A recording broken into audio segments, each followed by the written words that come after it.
चाहती है वो अगस्त 2019 के डिसीजन, यूनिलैटरल डिसीजन, जब आर्टिकल 370 एब्रोगेट हुआ, या आज जो फ़लस्तीन में चल रहा है, जो वहाँ के इतने सारे लोगों को कलेक्टिवली पनिश किया जा रहा है at the hands of Israel. जब भी पीडीपी ने पीसफुली प्रोटेस्ट तक करना चाहा तो उनको ये करने नहीं दिया जाता है। कल शाम से हमारे जनरल सेक्रेटरीज जो हैं, गुलाम नबी लोन हांजूरा साहब हों या महबूब बेग साहब हों, हमारे जोनल प्रेसिडेंट्स, डिस्ट्रिक्ट प्रेसिडेंट्स, यहाँ तक कि पीडीपी के जो डीडीसी मेंबर्स भी हैं, उन सबको हाउस अरेस्ट में रख दिया है। किन्हीं को हाउस अरेस्ट में रखा है, बहुत सारे लोगों को पुलिस स्टेशंस में इलीगली डिटेन कर दिया गया है। तो 2019 से एक बहुत वारिंग पैटर्न इमर्ज हो रहा है, जहां हम देखते हैं पहले तो पीडीपी को तोड़ा गया। महबूबा जी ने जो इतने खून पसीने से एक जमात बनाई, उसमें एक स्प्लिट ऑर्केस्ट्रेट किया गया at the behest of Delhi. और उसके बाद अब जो लोग यहाँ बचे भी हैं, जो हमारी अभी भी जमात इतनी एक्टिव है, जब भी हम कोई पॉलिटिकल एक्टिविटी करने की कोशिश करते हैं इन अ पीसफुल मैनर, हम पीसफुली प्रोटेस्ट करना चाहते थे। आप लोग 3 दिन पहले यहाँ खुद आए और आपने खुद देखा कि महबूबा जी जब पैलेस्टाइन के लिए प्रोटेस्ट करना चाहती थी, उनको ऑलमोस्ट मैन हैंडल किया गया सिक्योरिटी ऑफिसर्स ने। They did not allow her to protest peacefully. So I want to ask that why is the local administration here consistently since 2019 cracking down on PDP? और आप हमें anti national करार, मतलब you denounce us as anti national, जबकि जो हम activities करना चाहते हैं वो पीसफुल है। आप खुद देख रहे हैं द इंटायर वर्ल्ड, पूरी दुनिया में कैसे millions of people are coming out on the streets, they are coming out to support Palestinian civilians, जिन पे आप देख रहे हैं कितना जुल्म और सितम हो रहा है। उनके ऊपर फॉस्फोरस बॉम्ब्स फेंके जा रहे हैं। 1500 बच्चे पिछले 2 हफ्ते में उनको मारा गया है। They are being slaughtered, entire bloodlines are being wiped. And let's not forget the Indian government's official position is that they have condemned Israel's aggression. जैसे Israel humanitarian international law flout कर रहा है, वहाँ उनने इलेक्ट्रिसिटी, पानी, medical supplies तक बंद कर दिया है। तो मैं यहाँ की लोकल एडमिनिस्ट्रेशन से पूछना चाहती हूँ कि आप पीडीपी पे सिलेक्टिवली ये क्यों आप बार बार टारगेट कर रहे हैं? पीडीपी के लोगों को ही बंद किया जाता है। इस साल अगस्त 5 पे जब हम प्रोटेस्ट करना चाहते थे against the illegal abrogation of article 370, तो तब भी महबूबा जी, यहाँ तक मुझे भी घर में हाउस अरेस्ट में रखा गया। और कल शाम से हमारे जो भी लीडर्स हैं, वो महबूब बेग साहब हों, गुलाम नबी हांजूरा साहब हों, they've all been placed under house arrest. And जो डीडीसी मेंबर्स हैं, जो इलेक्टेड मेंबर्स भी हैं, उनको भी आपने थाने में इलीगली डिटेन किया है। तो why are we seeing this kind of treatment meted out to PDP? आपको लगता है कि जो यहाँ की बाकी जमातें हैं उनको शायद आप अपने अंगूठे के अंदर कंट्रोल कर पा रहे हैं? पीडीपी वाहिद ऐसी जमात है जो अभी भी जम्मू कश्मीर के लोगों के हकूक, उनके आइडेंटिटी के लिए लड़ रही है। लेकिन फिर भी आप देखते हैं कि एडमिनिस्ट्रेशन का जो व्यवहार हमारे साथ है वो कम्प्लीटली बायस्ड है, प्रेजुडिस्ड है। जो बाकी पार्टीज यहाँ मुख्तलिफ होती हैं, जब वो प्रोटेस्ट करना चाहती हैं, खैर प्रोटेस्ट तो कोई यहाँ करता नहीं है, लेकिन उनकी जो भी पॉलिटिकल एक्टिविटीज होती हैं उनको फुल फ्रीडम दिया जाता है, क्योंकि इन अ वे इनकी कोई अंडरस्टैंडिंग है शायद दिल्ली में। तो why is there such a brutal, a vicious crack down on People's Democratic Party? And this is happening after a time जब आपने पूरी पार्टी को तोड़ दिया, मतलब आपने कंप्लीटली स्प्लिंटर कर दिया, यहाँ पे डंडा यूज किया, जो ज्यादातर पीडीपी के लीडर्स थे जो अब बाकी प्रॉक्सी पार्टीज में चले गए हैं। तो आप ये ट्रीटमेंट पीडीपी के साथ क्यों कर रहे हैं? And it's a very worrying pattern, because किसी भी जमहूरियत में ऑपोजिशन, एक वायबल रोबस्ट ऑपोजिशन का होना बहुत जरूरी है। And another worrying pattern that is emerging is कि जो इंडियन फॉरेन पॉलिसी का जो रुख था, we were always for the creation of an independent sovereign Palestinian state where the people of Palestine would live with dignity. We are seeing कि हमारी Indian foreign policy का shift कैसे हो रहा है towards Israel, which is the aggressor. And mind you, India was the last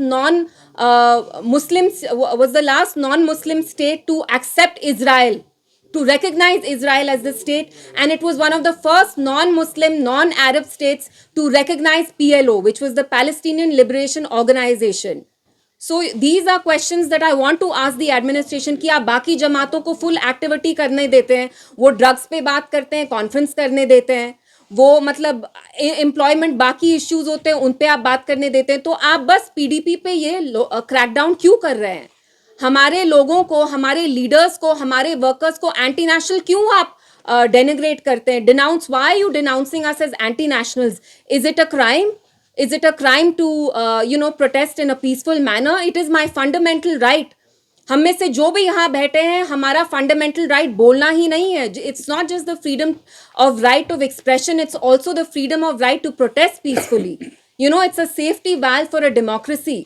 और आपने खुद, आप जानते हैं, आप वाकिफ हैं कि जम्मू कश्मीर के लोग हमेशा पैलेस्टीनियंस के पीछे खड़े रहे हैं. They identify with the cause of Palestinians. So I just wanted to talk about this. And मेरी आपसे गुजारिश है कि आज भी जो हम प्रेस कॉन्फ्रेंस कर रहे हैं, let's just keep it to whatever's happened पिछले 24 आवर्स में. जैसे हमने देखा है कि पीडीपी लीडर्स को कैसे हाउस अरेस्ट और थानों में रखा गया है. जी, आप ये बताइए, पीडीपी का स्टैंड जो है क्या हर एक वॉर के खिलाफ है या खाली फलस्तीन और इसराइल के खिलाफ? क्योंकि रशिया यूक्रेन के बीच में भी चल रहा है, उसके कोई प्रोटेस्ट पीडीपी की तरफ से नहीं. जी, देखिए, Palestine is a cause that's always been very close to the people of Jammu Kashmir. आपने यूक्रेन की बात की, हम उसको भी कंडेम करते हैं.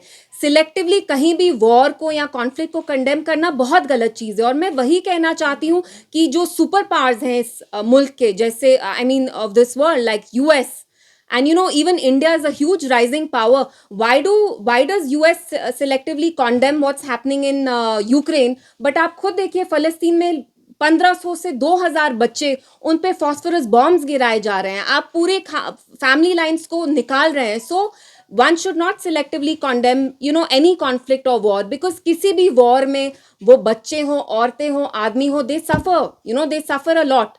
तो हमने इस पे भी प्रोटेस्ट करना चाहा, आप उस पे भी प्रोटेस्ट करना नहीं, आप नहीं चाहते कि कश्मीर में किसी भी चीज़ का प्रोटेस्ट नहीं हो, पीसफुल प्रोटेस्ट भी आप नहीं करने देते हैं. तो what is this? At the same time इमदाद भी भेजी जा रही है गाजा हिंदुस्तान की तरफ से. जी. खासकर आज ही एक बयान सामने आया है कि नरेंद्र मोदी ने उनसे बात भी की है अब्दुल्ला से. तो इससे कैसे देखती हैं आप?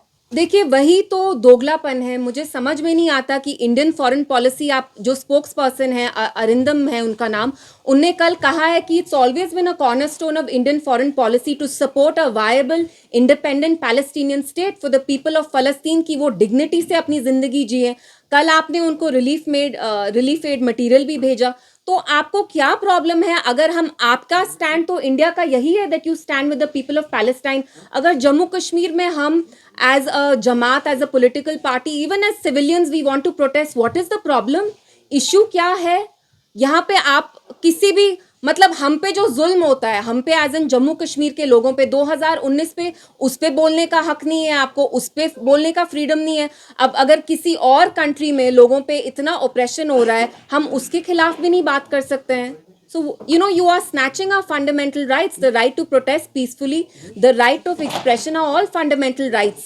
यहाँ कॉन्स्टिट्यूशन. जी, इससे पहले जब भी फलस्तीन इसराइल के बीच में जंग हुई है जी, 30-40 सालों में, तो कश्मीर में भी, पूरे भारत में भी मुख्तलिफ चीजों में फलस्तीन के हक में एहतजाज हुआ करता था. लेकिन इस बार नहीं हुआ है. इसको आप कैसे देखते हैं? क्या है ये? देखिए, इस चुप्पी में एक बहुत बड़ा सिग्नल है. India has millions and millions of Muslims. We might be a minority, but आप जानते हैं there are after Hindus it's Muslims here. So the fact कि यहाँ पे Muslims throughout the country सड़कों पे नहीं आ रहे हैं, इसका मतलब क्या है? कि वो डरे हुए हैं. क्योंकि it's not just Palestinians, mind you, who are being dehumanised by the media day in and day out. आप खुद देखते हैं कि गोदी मीडिया के लोग कैसे इजराइल पहुंच गए.